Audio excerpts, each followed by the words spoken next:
নমস্কার, নিউজ 18 বাংলা ডিজিটালে আপনাদের স্বাগত। আপনাদের সাথে আমি প্রিয়াঙ্কা। আর ধ্বংসলীলা নয়, আর নয় যুদ্ধ, হানাহানিও আর নয়, কারণ পাশ হলো একটি খসড়া প্রস্তাব, আর সেই প্রস্তাবে কিন্তু সব দেশ নিজেদের মতামত জানিয়েছে।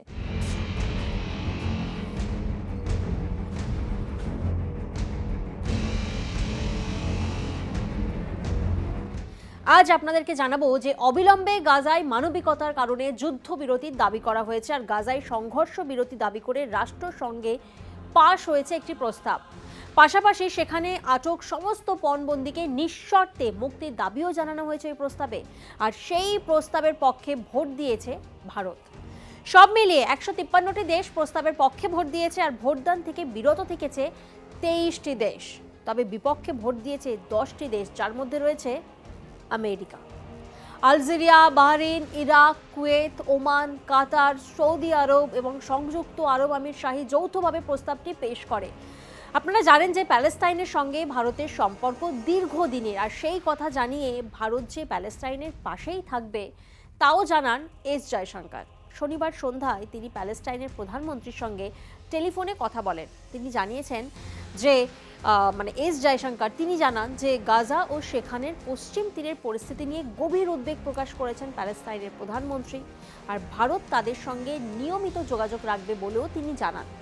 আমরা জানি যে 7ই অক্টোবর ইসরায়েলে ভয়াবহ হামলা চালায় প্যালেস্তিনীয় সন্ত্রাসবাদী সংগঠন হামাস। মৃত্যু হয় প্রায় 1,500 ইসরায়েলির, আর অনেককে পণবন্দি করে গাজা ভূখণ্ডে নিজেদের ডেরায় নিয়ে যায় হামাস। পাল্টা গাজায় সামরিক অভিযান চালাতে শুরু করে আইডিএফ।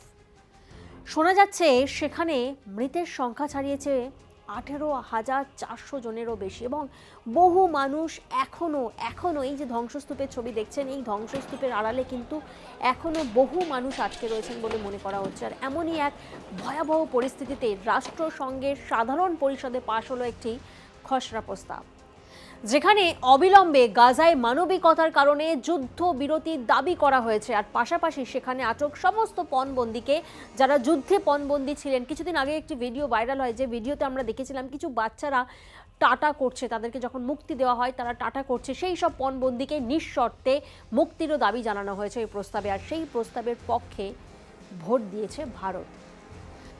রাষ্ট্রসংঘে প্যালেস্তাইন রাষ্ট্রদূত রিয়াদ মানসুর তিনি জানিয়েছেন প্রস্তাবটি মধ্যপ্রাচ্যে শান্তি স্থাপনের ক্ষেত্রে যথেষ্ট উল্লেখযোগ্য এক ভূমিকা নেবে, আর সেই সঙ্গে 12ই ডিসেম্বর দিনটিকে তিনি একটি ঐতিহাসিক দিন বলেও আখ্যা দিতে চাইছেন প্যালেস্তাইনের রাষ্ট্রদূত।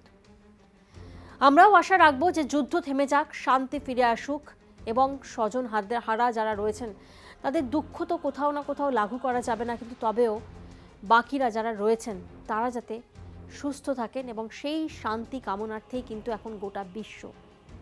নিউজ 18 বাংলা ডিজিটাল এখনকার মতন এই পর্যন্তই। বাকি সমস্ত খবরের আপডেটের জন্য আপনারা নজর রাখুন নিউজ 18 বাংলায়।